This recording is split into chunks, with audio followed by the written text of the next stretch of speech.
Hello and welcome to Deep Impact, a deep dive into Wildbow's most underappreciated work 5 years on. Coming up next is Elliot Diebold. And that was Ruben Morehouse.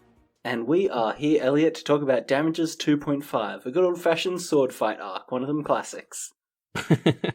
Yeah, this is a big action-heavy chapter, so I guess we should just get straight into it.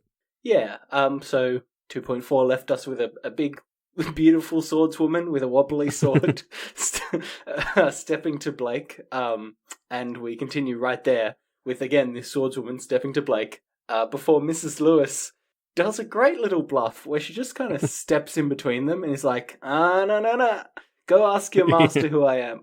Let me read the quote. She says, "Go ask," Mrs. Lewis said. "Ask your master who I am and whether you should carry through." Which is a total bluff. Well, I love the master there is in italics, and so you can tell she's just sort of shit stirring, like she's like just really emphasizing the fact that this familiar now, or that this fairy now has a master, which is just great. Yeah, we get some hints that this is a relatively new familiar practitioner relationship, so I feel like that one still has a bit of sting in it. Yeah, exactly. So this is a total bluff, right? Because Mrs. Lewis doesn't have her powers. She's not working, so she doesn't have any actual powers at the moment. I mean, I guess I've sort of been working off the impression that she has defenses lined up. Like, she can't use her power, but if somebody tries to mess with her, presumably, like, literally all hell breaks loose. Yeah, maybe. I don't know. It feels very... it feels like a bluff to me. It feels like a bluff. Yeah, it could be. It was a good one if it was. Yeah. Like, it worked on me. Yeah, and it works on this swordswoman who turns into a bird and flies away or whatever. Yeah, who runs off. And this gives Blake. Let's call it Team Blake. We've got here Blake, Mrs. Lewis, Rose, etc. A chance, even though Blake's really the only one in serious danger here. Gives them a chance to run away. Blake does a little unlocking spell to open a door and run downstairs and start hiding. Yeah, and I love this bit. So Miss Lewis teaches him the spell to unlock the door. Yep. And then on their way in, he sticks it on backwards or something and uses a bit more blood in a hope that will keep it locked or something. It was a little unclear to me. And then Miss Lewis is like, yeah, great. And they keep going. And then Rose is like, is it great though? And Miss Lewis is just like, well, probably not, but I just want him to be confident because it's going to be worse if he's confident and doesn't know anything as opposed to doesn't know something he's a bit confident. Yeah. And that's everything Blake has been complaining about, which is, I think usually I tend to lean more towards Rose's side, but this is a great instance of Miss Lewis being like, yeah, all that crap Blake's always whinging about, he kind of does have a point. We're going to get into this more as the chapter goes on, but this really is the first beat that we get about how important like being showy is for being a practitioner. Specifically, Blake being more confident makes him a better practitioner because he kind of believes what he's doing more, and that gives it more inherent power, right? I hadn't even thought about that angle, but considering what happens directly after, that makes a lot of sense. Yeah. Yeah. So then Mrs. Lewis shows Blake how to block connections instead of strengthening them. You just basically draw a line perpendicular to it with blood. It's straightforward, this practitioner stuff. It's good, easy to remember. But also teaches Blake that, doing it with flair is better than just doing it because the spirits or whoever's watching care about making it interesting, basically. Yeah, it's great. And I mean, for people who don't know, and I guess this is dipping into worm territory a bit, but there's a user called J-Maniac who's been making some great YouTube videos recently on Worm and its premise, and they talk a lot in that about sort of how Worm presents itself and integrates narrative devices into the story to make them make sense. And Pact is just completely destroying Worm in that regard. Like, this theory was a great thing for Worm, but I'm reading Pact now and I'm just like, this is doing that, but like 100 times more. Like, the spirits... Yeah. The spirits literally reward you for doing things in a cool way, which is great because now Wildbow can just be like, oh, but Blake had to do it in a cool way. And as a reader, I can be like, yep, makes sense. Yeah, of course and he did. It's cool. Yeah, it was so cool learning about the kind of cops and robbers mentality in Worm for the first time as a, like, hey, this is a thing that explains this trope that exists in this world, but does it in a way that's logical. And yeah, you're right. Pact just does that like everywhere constantly. Yeah. It's pretty fun. Like just making the spirits kind of stand-ins for the readers, where it's like, we'll reward you more if you do cool stuff. Like that's so great. Yeah, it's literally they're the audience judging the actions of the protagonists. It's very fun. Yeah. I also love this little line where, as Miss Lewis is explaining this, she quickly says, "Everything you do has meaning and informs your practice." And I just love because that line is so literally true that it's kind of terrifying. Yeah. Being a practitioner really does feel like walking on eggshells in your entire life a lot of the time. Yeah, you have to worry about everything all the time. She's not exaggerating when she says everything you do has meaning. You have Literally to think about everything you do. Yeah. So we continue the Mrs. Lewis explains stuff to Blake trend with talking about kind of Faerie in general and what might have caused this Faerie to end up in this circumstance where she's a familiar to a very young practitioner. Blake and Rosa basically set the task of, well, now that you know kind of how fairies work, figure it out. Figure out how to get out of this. Yeah, it's very much Miss Lewis is a trial by fire kind of coach. I like how we learn as well in this, as she's sort of explaining more about fairies. It's not just crude elements like raw metals and stuff that hurt fairies. Yeah. Like the part of the reason Miss Lewis's bluff worked so well at the start is because they're also offended by crude attitudes. Like it's crudeness just in a general sense. Like it doesn't have to be literal, and that it's just, Pact is constantly doing this sort of stuff, and I love it. And and even that weakness to crude things, not just attitudes but physical things, comes down to how they live their lives through glamour and lying. It's great. I think we've made this point before consistently throughout this show, but having symbolism as a literal part of how the world works is very fun. Yeah, it's great. I like how this fight scene, it's an action scene, but it's also just kind of a puzzle, right? Like, we have these puzzle pieces. Oh, this is a fairy. This is how they work. This is roughly what we know about this particular fairy. This is what they might be weak against. And we kind of have to take all those bits and pieces and put them together into this is how you can win this specific fight. This is the right wording to use. This is the right kind of path to try, right? Yeah, because I came into this chapter expecting it to be a lot more like by the second action heavy. Like I was expecting, Miss Lewis to be like, now jump left, and Blake would like tumble to the left as the sword swung past or something. Whereas it's very much like for the majority of this chapter, they're actually kind of like running, and it's sort of tense, but it's not they're going to die any second tense. It's they're going to die any minute.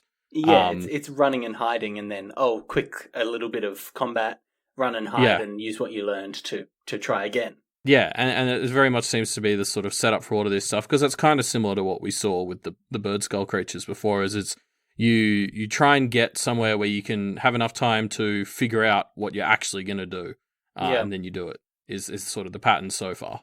Yeah, totally.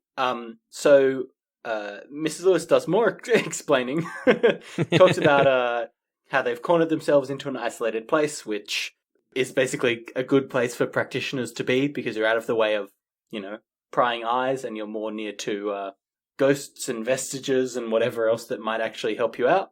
Yeah, well, it's basically because I guess because practitioning is all about bending the rules, and that stuff doesn't work as well when there's non-practitioners around. Yeah, you kind of do want to isolate yourself so that you don't have to worry about that. Is my understanding of what she said. But I kind of enjoyed this because I remember reading somewhere a while ago that Wildbow really likes to write characters into corners to see like how they'll, or what he can think of or what they can think of to get out. And so sort of like Pact is immediately sort of establishing that, well, I'm not going to put myself in literal corners anymore. There's going to be metaphorical corners. Yeah, it's great. Yeah. So Blake and Rose are still kind of puzzling together Mrs. Lewis's drip feeding clues, and eventually decide to challenge the fairy into a duel, and whoever wins gets to claim a prize, which is an interesting strategy. I mean, because she's already coming down there to kill them, so I guess the duel aspect is just to establish rules, but then they don't establish any rules, so I don't fully get what this achieves, except that it adds a reward to them if they win, which, spoilers, they do, so it's good, but I don't get how this made them safer. Well, I think it's important to see it as, like, what's the narrative from an external perspective of what's happening? So, right now, the narrative on what's happening is this fairy is chasing Blake and is going to kill him, right? And it's a, like, hunter-hunted kind of dynamic. And when you're in a world where the fairies are so literally powered by what narrative they're living out, as well as, the spirits observing, I think it's an important moment here for them to kind of redefine the story as not, oh, we're being hunted down as and killed, but it's, hey, we're challenging each other to a fight. And that means either of us could win. It could be really close. Who knows what's going to happen kind of thing, Yeah, okay. I like that explanation. That makes sense. Yeah, I guess it's also just them trying to gain some control over how things happen, yeah. Yeah, like, imagine if this chapter had played out the exact same way, but Blake hadn't challenged this fairy into a duel, right? Like, the actual actions would have been the same, but you just kind of get the sense that by making it more theatrical, it just works better. Yeah, sure. So yeah, the fairy is very easily baited into dueling them. Blake just kind of insults the fairy like, oh, you're chicken, and then the fairy bites, which is a classic trope that really makes sense with what we know about how fairies work. Yeah. And so they agree to terms for this duel, which is they steal some of her power if they win, and she gets to own them for like a year and a bit if they lose, which is...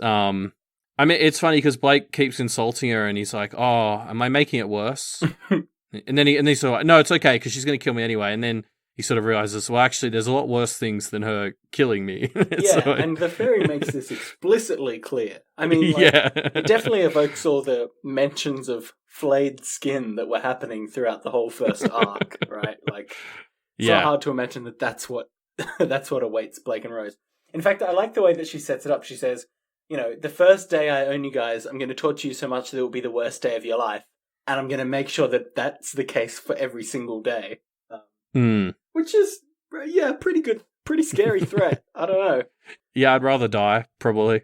Yeah, so Blake asks Mrs. Lewis for the name of a demon that he can summon just in case it goes really badly.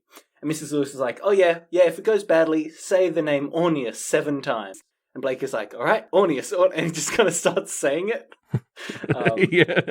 Yeah. And it visibly terrifies the fairy, which is like, as Blake explicitly says, this is someone who spent thousands of years becoming a practiced liar, so you can tell if their poker face is slipping. Yeah. Like, this is some serious shit. So, of course, he just keeps saying it. He keeps pushing the line. I like Rose's reaction, which is so Rose. She says, Jesus, penis, fuck, Blake, no. Which is not a swear. It's not a swear word. I don't know what Rose is doing, but it's so Rose to not properly know how to swear. Just a great little character moment. I love it. Yeah, it's good. So Blake is kind of running around, rummaging through the trash that's in their surroundings, and he finds some nails and screws that he throws at the fairy, and he finds a pipe that he starts using to kind of smash into her. Throughout the whole fight, kind of saying Orneus again and again to bait the fairy into fighting him head on and not using all of its trickery. Yeah, well, it's his way of controlling the fight because she's trying to stop him from saying Orneus. So every time he says it, he kind of forces her to act, which lets him respond. Yeah. But I like this bit where he throws like the nails and stuff at her because his thought as he's going, he's like, oh, I need to be theatrical about it. So he throws all this stuff at her and he says, "Take this," which is just, it's not a very good line. Like, honestly, I think. He's learning, Elliot. Come on. Take this. Ha! Yeah, nails. If I'm one of the spirits, he's probably losing points for that one. Yeah, and he doesn't even like see whether it has any impact. Yeah, he throws with his offhand as well. He really doesn't put the effort in to try and make it work. I don't know. This is why confidence is important, I guess. Yeah, that's true. So the fairy kind of... Blake strikes out at the fairy with the pipe, and the fairy disappears in a puff of pixie dust. And Blake knows that he's about to get jumped from some unknown angle, so he starts to say Orneus again for the 7th time, and this baits out the fairy, he bites her hand, which is pretty metal, and then smashes her with a pipe and knocks her out or knocks her prone. Yeah, and then he sort of has a bit of a PTSD episode in response to this, which presumably goes back to his time living on the streets and stuff. Yeah. But yeah, like he's sort of talking because he's so wrecked at this point. Like he's sort of bringing up in his thing, he can barely stand. Yeah. And he starts throwing up after like beating the ever loving shit out of her. Yeah. And he's like half of it was like exhaustion and feeling sick, but the other half was like just these flashbacks he's basically having. Yeah, it sounds like he's all the magic he's been doing has been draining him, and this fight and the flashback, and it's all kind of piling up to not be great. We do get this cool little moment where Mrs. Lewis says something like, after he beats the shit out of this fairy, Mrs. Lewis says, "Oh, now I see why Rose picked you." And Blake's like, "Wait, what?" And Mrs. Lewis is like, "What? Oh, nothing, don't worry." She doesn't actually say Rose. She does say she. Right. Yeah, but no, you're right. It's a little hint that, where Molly... There's been more and more hints throughout this whole arc that where exactly Molly fits in is not just some poor girl who got about nothing done for 4 months and then died with no meaning. Like, I think what Molly did during those 4 months is going to have more of an impact later, and I don't know if this fits into that, but it's a great little tease just to remind us that there's more going on here than Blake is aware of. Yeah. So Blake has effectively beaten this fairy, and so claims a prize, takes some of her hair. And we get this bit about Rose being like, well, I want to claim a prize too. But since the fairy is already defeated, for Rose to claim a prize, she would have to defeat her again, and not in just a straight fight, because she's already been defeated. You can't defeat someone who's defeated. So we need to do something pretty wild, like break her mentally, or who knows what. Cut her off from heaven, maybe? Who knows? Yeah, they got to like torture her or something. Basically, Blake and Rose pretty much agree that that's not really something they want to do. Well, yeah, it's kind of like Blake says to her, like, "Rose, I don't think you should do that." And Rose is like, "Yeah, no shit." It reminds me of when they were talking to Maggie and Johannes after the council meeting, and Rose was like, "No, going to the North End is not my kind of thing." And it seems like Blake and Maggie just kind of assumed that because she's an other, she'd be kind of into it. It's weird. Maggie, at least, yeah. Yeah, Maggie at least definitely does. It's kind of... I feel like Blake's level of faith in Rose is slipping a bit here. Yeah, I don't know. Their relationship's definitely getting more and more strained by the chapter. Yeah. In some ways. They're still kind of tight, but I think that's only because they kind of have to be. Yeah, I don't know. I also, like, there's this weird bit, and maybe I misread it, but it sounds like they've already earned bad karma in this duel, just based on some phrasing Miss Lewis says, which I don't really understand why they got bad karma for the fight that they did. So if somebody knows, please post it in the Reddit thread and let me know. That'd be great. Yeah, call to action. So Blake takes some of the fairy's hair. Rose doesn't claim a prize. And then Blake goes and grabs June's hatchet, which was kind of thrown mid-fight as a kind of attack that didn't really do much, I guess. Yeah, but it's this great bit. Like, Blake's still treating her like a person, not a thing. Yeah, which is a great recurring bit of Blake really he doesn't just want to take advantage of potential sources of power. He doesn't want to use people, right? Yeah, because, again, I talked about in the chapter where they first got a hold of June, I talked about how I wasn't sure if you could classify her as a ghost or an inanimate object versus, like, something with feelings. Yeah. And now that she's in a hatchet, I find it a bit easier to just consider her as an object, like, honestly.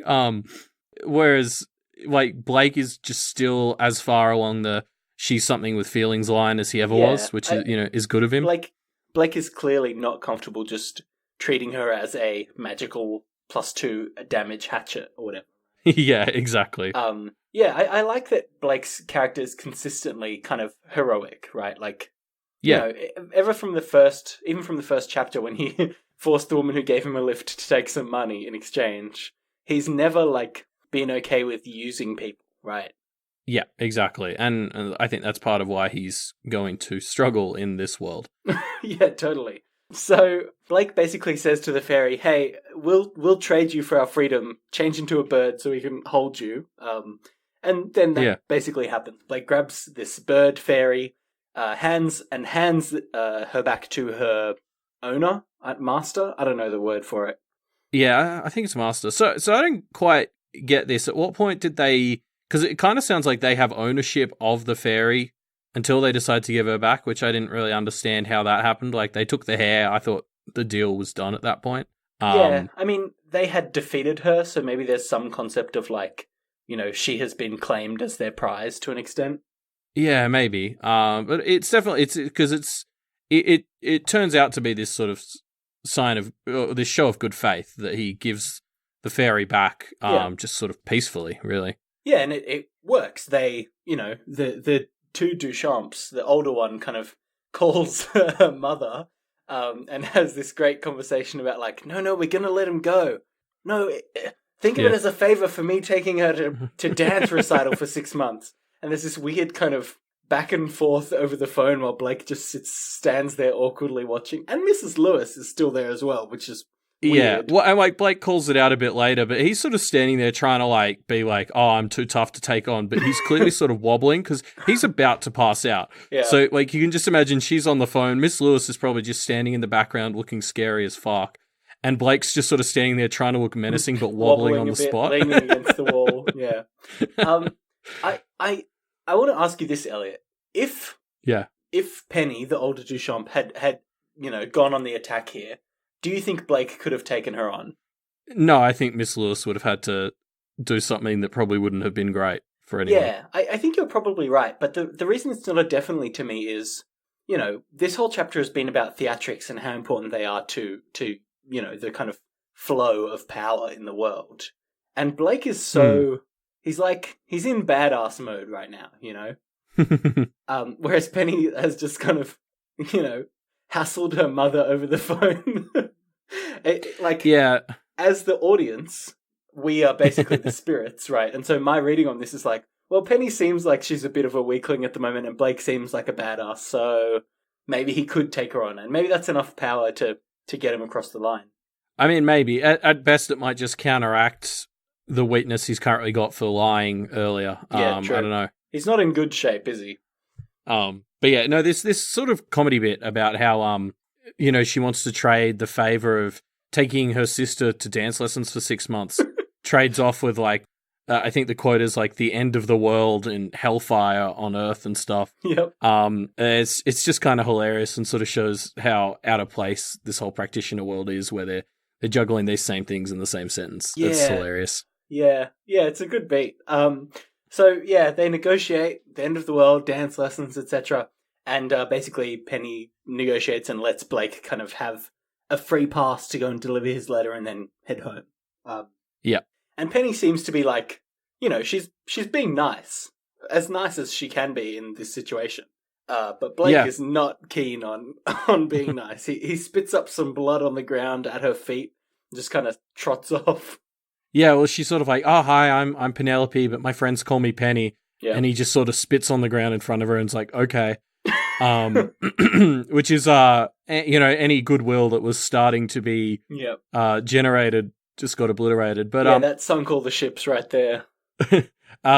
She's an enchantress, so I don't know if I was in Blake's shoes, you could ever really trust a positive relationship with her. So I don't think he's really lost anything here, but it was just kind of like, you know, she does something nice and he's just like, "Nah, fuck it." Yeah, it's needlessly aggressive. But I mean, you know, he doesn't really do it on purpose. It's a reaction to the blood landing into his mouth, but he doesn't sort of say, "Oh, sorry, it was the blood." He's just like, "Yeah, whatever," and walks off.